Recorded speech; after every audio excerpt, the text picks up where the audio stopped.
The French philosopher Blaise Pascal said that all of humanity's problems stem from man's inability to sit quietly in a room alone.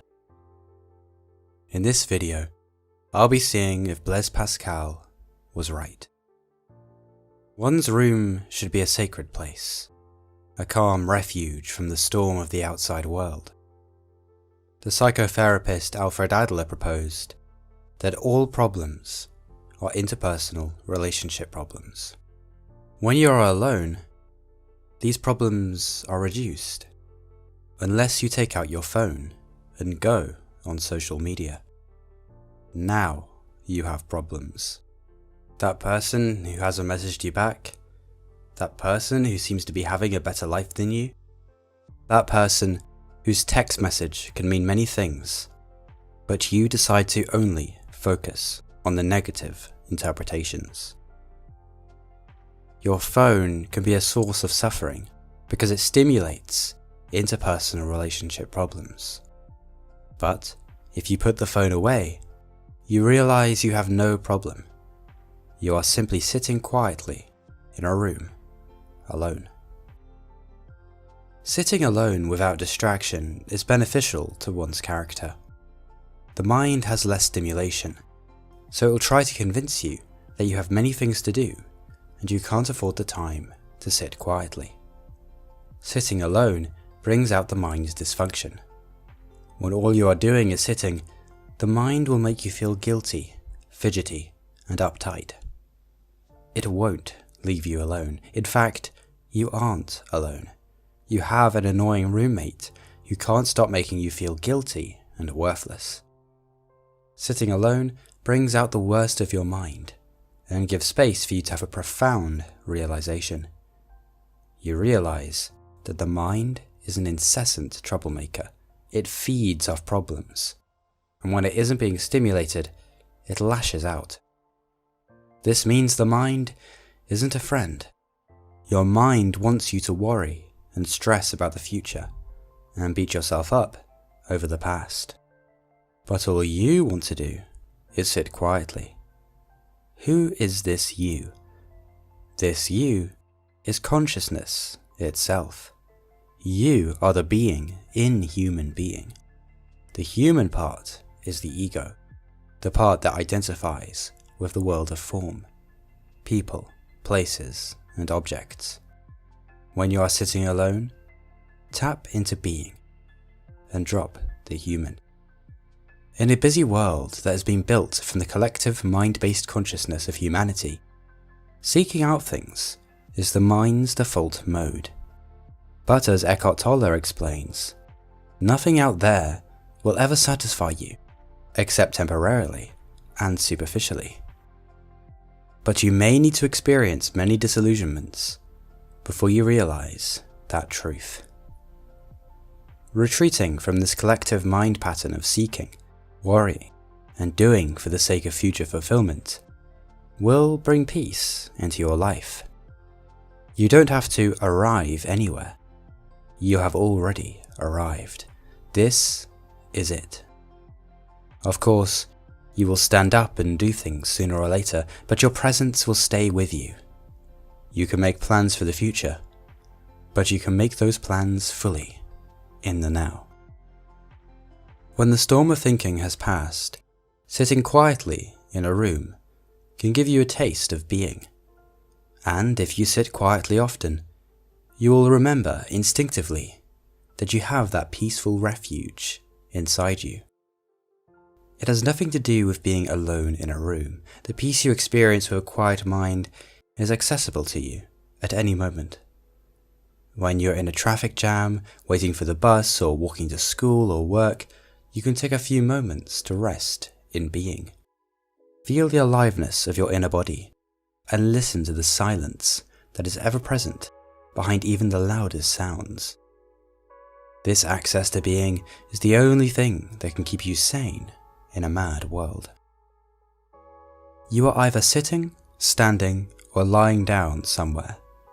Wherever you are and whatever you're doing, this is a basic truth. The mind likes to complicate things, but this realization can anchor you into the simplicity of the present moment. You are either outside or in a room, and you are sitting, standing, or lying down.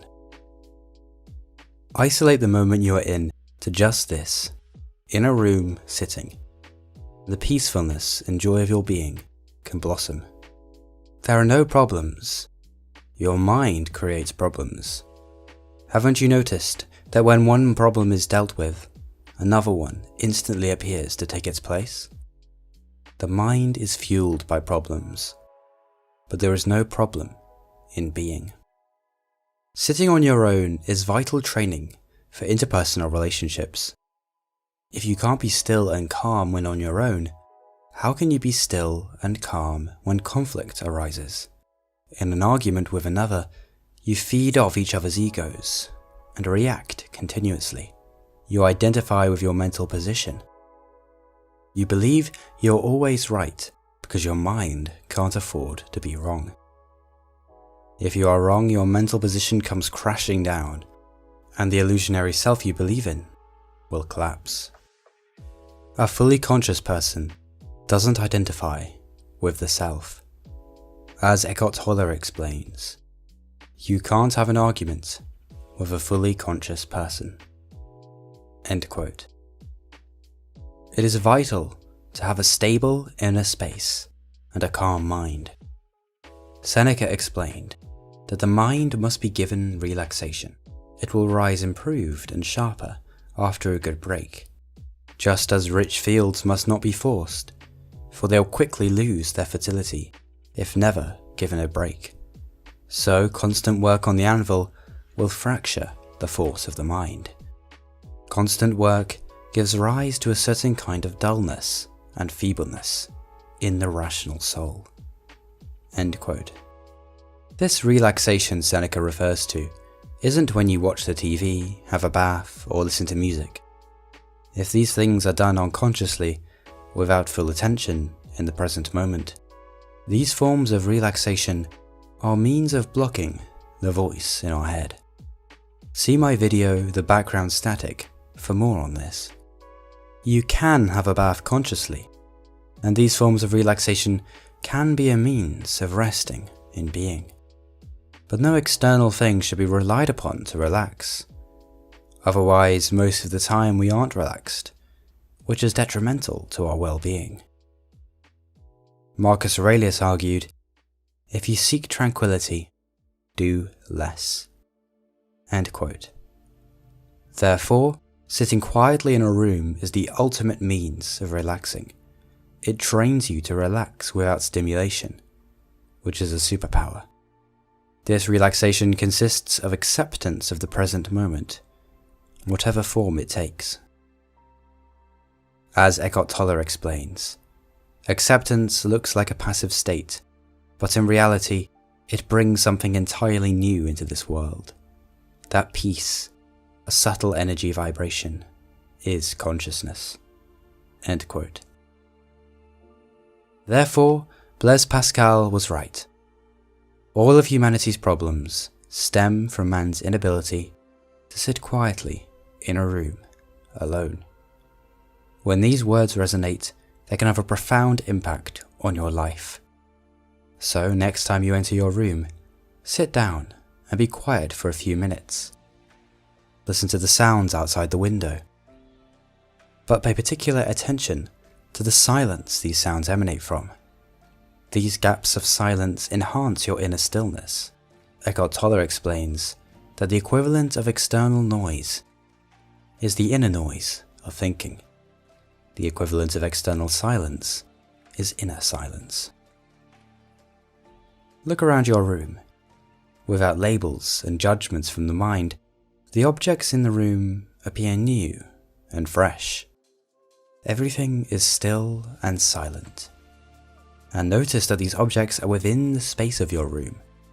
Without the space, there would be no room. In fact, your room is mostly empty space. Pay attention to the space, just like the silence. Eckhart Tolle explains that a great silent space holds all of nature in its embrace. It also holds you. End quote. As you pay attention to the external world, you can also pay attention to your inner body.